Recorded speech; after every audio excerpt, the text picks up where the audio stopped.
Assalamualaikum warahmatullahi wabarakatuh. Saya Dr. Meiti Ardiana, spesialis jantung pembuluh darah konsultan dari Divisi Prevensi dan Rehabilitasi Kardiovaskular akan membawakan mengenai latihan pada pasien usia lanjut.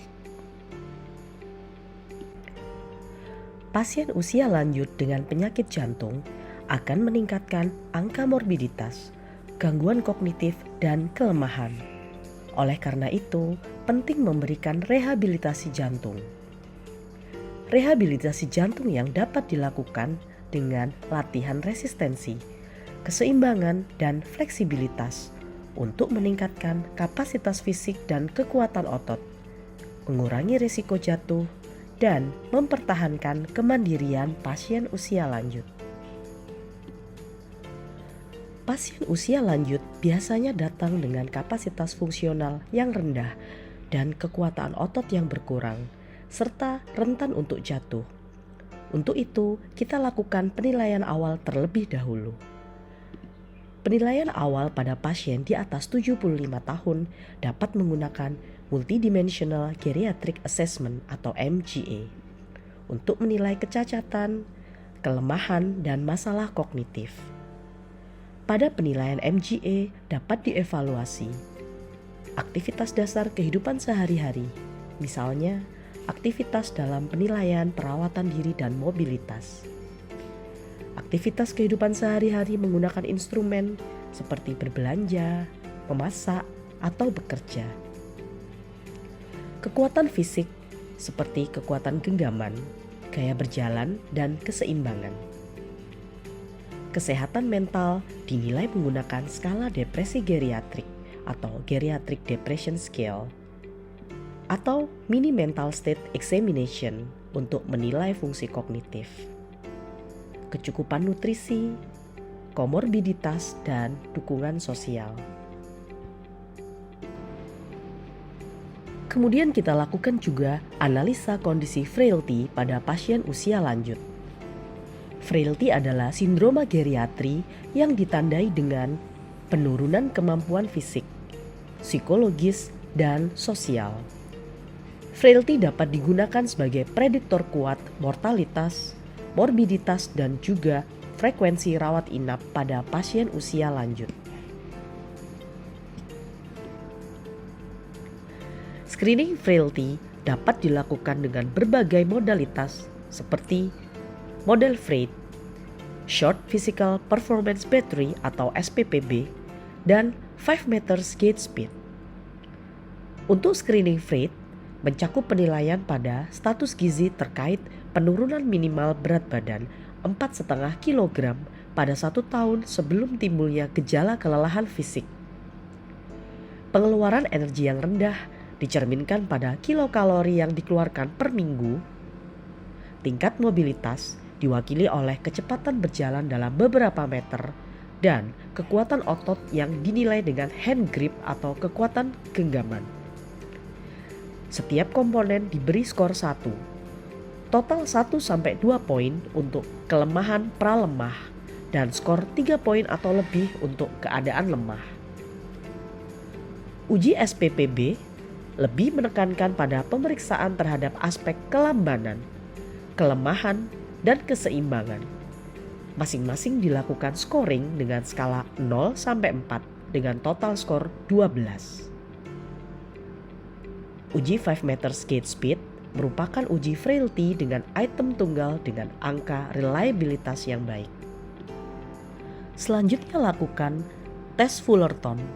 Tes ini digunakan untuk menilai kekuatan, fleksibilitas, koordinasi, kecepatan, keseimbangan, dan daya tahan pada usia lanjut. Tes ini meliputi uji berdiri dari kursi, uji lipat lengan, uji duduk dan meraih, uji gores punggung, uji 8 kaki, dan 6 minutes walking test. Uji berdiri dari kursi 30 detik sebagai penilaian awal kekuatan tubuh bagian bawah dan mencerminkan aktivitas sehari-hari seperti menaiki tangga atau turun dari kursi. Pasien pada awalnya dalam posisi terduduk dengan tangan dilipat. kemudian berdiri dengan kedua tangan tetap terlipat terhitung sebagai satu siklus. Lamanya waktu berdiri dan duduk kembali diselesaikan dalam 30 detik dengan tangan terlipat di dada. Normalnya adalah 8 siklus dalam 30 detik. Untuk uji lepat lengan, cocok untuk penilaian kekuatan tubuh bagian atas dan mencerminkan tugas sehari-hari seperti mengangkat dan membawa barang. Jumlah lipatan otot bisep yang diselesaikan dalam 30 detik dihitung dengan beban 2,2 kg untuk wanita dan 3,6 kg untuk pria. Normalnya adalah lebih dari sama dengan 11 kali dalam 30 detik. Uji 8 kaki dilakukan untuk menilai kelincahan dan keseimbangan dinamis. Uji ini dilakukan dengan cara menghitung jumlah detik yang diperlukan untuk bangun dari posisi duduk, berjalan 8 kaki atau setara 2,44 meter, berbalik, dan kembali ke posisi duduk semula. Normalnya kurang dari 9 detik untuk pria dan wanita. Untuk uji gores punggung, digunakan untuk menilai kelenturan tubuh bagian atas, yang bertujuan untuk mencerminkan aktivitas sehari-hari seperti menyisir rambut atau meraih sabuk pengaman. Uji ini dilakukan dengan cara satu tangan menjangkau melewati bahu dan tangan lainnya ke atas di tengah punggung. Jarak antara jari tengah kedua tangan dihitung. Normalnya kurang dari 4 inci atau 10 cm untuk pria dan kurang dari 2 inci atau 5 cm untuk wanita.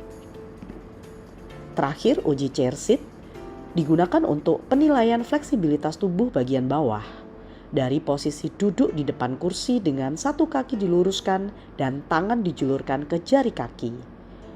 Jarak antara jari tangan dan ujung jari kaki diukur. Normalnya kurang dari 4 inci atau 10 cm untuk pria dan kurang dari 2 inci atau 5 cm untuk wanita. Berikut adalah video untuk melakukan tes Fullerton. Selamat menyimak.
Berikut adalah tabel mengenai rekomendasi latihan fisik pada usia lanjut.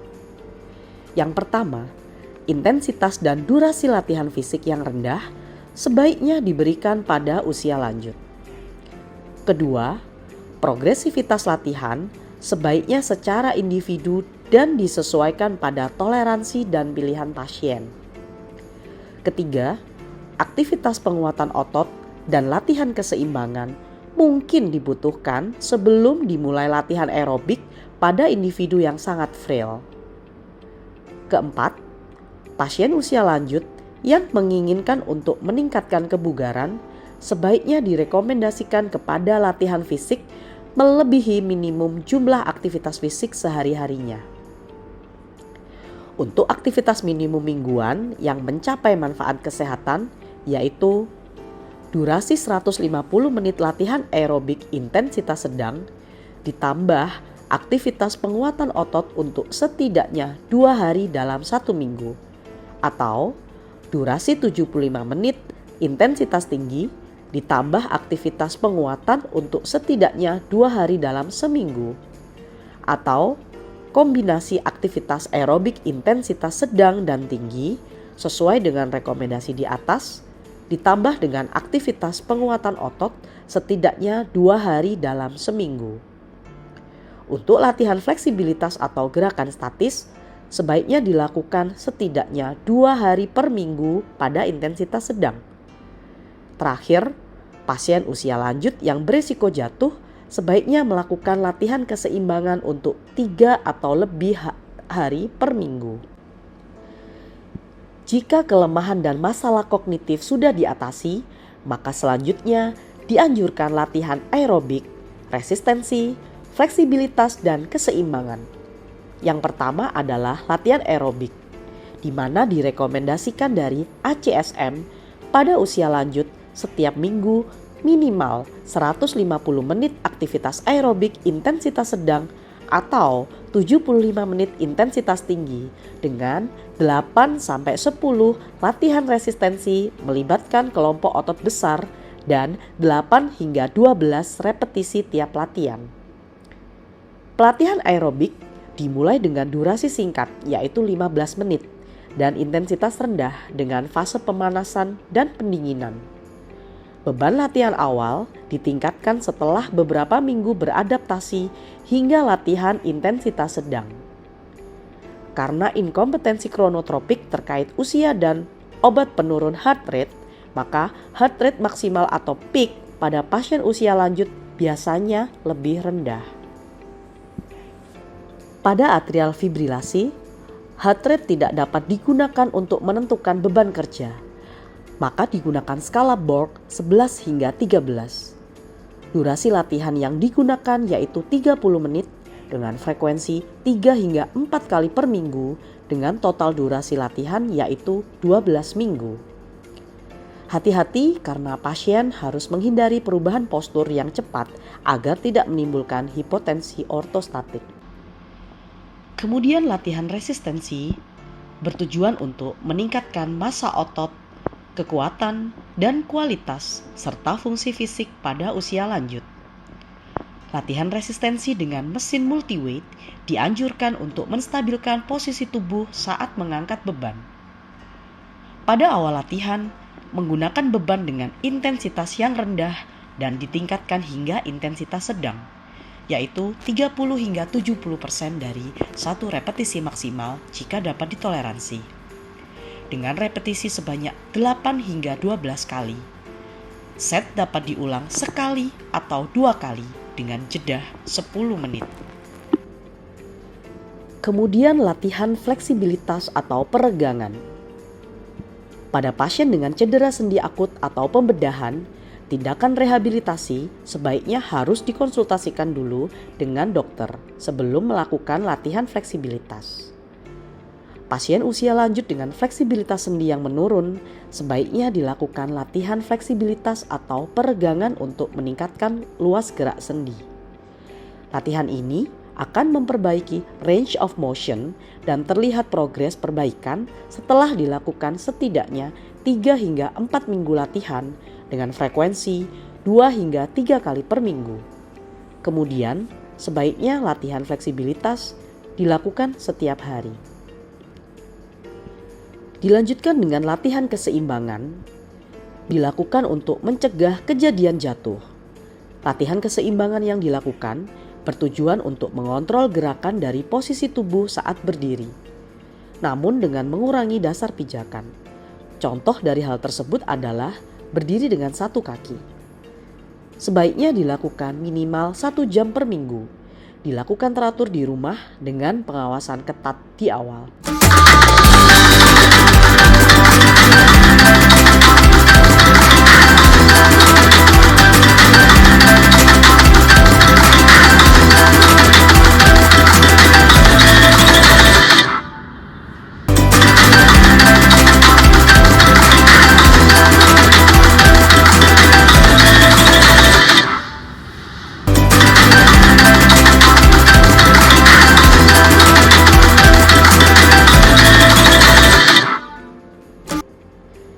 Selanjutnya, monitoring kemajuan latihan dapat dilakukan secara berkala minimal 1 kali dalam setahun.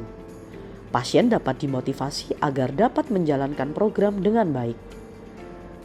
Penggunaan pedometer dapat direkomendasikan pada pasien jika targetnya adalah jumlah langkah kaki.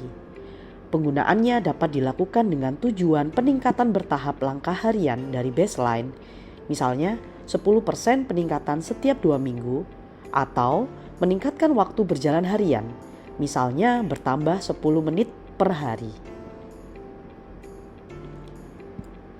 Latihan fisik dapat dikontraindikasikan atau dibatasi pada beberapa kondisi medis seperti pada pasien dengan decompensated congestive heart failure dan pada pasien severe aortic stenosis. Pasien dengan usia lanjut dengan komorbid tertentu memiliki rekomendasi latihan yang berbeda-beda. Contohnya, artritis atau nyeri muskuloskeletal, di mana latihan aerobik seperti contoh berjalan atau bersepeda, penguatan tungkai bawah, tai chi, dan latihan akuatik atau aerobik yang dilakukan di kolam indoor dapat mengurangi nyeri pada osteoartritis. Untuk penyakit kardiovaskular termasuk PAD, latihan yang berbeda tergantung toleransi nyeri sampai terjadinya claudicatio. Pada pasien risiko tinggi jatuh, program pencegahan jatuh tambahan yang efektif adalah intervensi yang memiliki banyak sisi dan meliputi latihan berjalan dan penguatan, program latihan otago, dan stepping on. Untuk osteoporosis, sebagian besar bukti mendukung pada pasien osteoporosis menggunakan latihan resistensi dan menambahkan latihan keseimbangan untuk mencegah jatuh. Untuk pasien dengan diabetes mellitus, latihan aerobik 3 kali per minggu, namun tidak dilakukan dalam 2 hari berturut-turut. Latihan ini dengan durasi 150 menit per minggu dengan intensitas sedang hingga tinggi. Untuk latihan resistensi pada intensitas sedang hingga tinggi, setidaknya 2 kali per minggu pada hari yang tidak berurutan.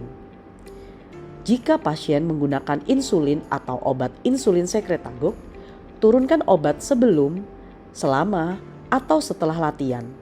Atau telan karbohidrat hingga kadar glukosa darah sebelum latihan kurang dari 100 mg per desiliter. Untuk pasien dengan obesitas, maka latihan aerobik berkontribusi pada energy expenditure untuk menginduksi defisit kalori. Latihan resistensi direkomendasikan selama periode kehilangan berat badan untuk membantu mempertahankan massa otot dan kepadatan mineral tulang. Sedangkan pada pasien dengan penyakit paru, latihan fisik merupakan bagian dari program rehabilitasi paru. Biasanya 6 hingga 12 minggu untuk pasien dengan PPOK. Sesi latihan sebaiknya menggunakan oksigen selama latihan jika memang diperlukan. Demikian untuk paparan pada kesempatan kali ini. Semoga bermanfaat dan terima kasih.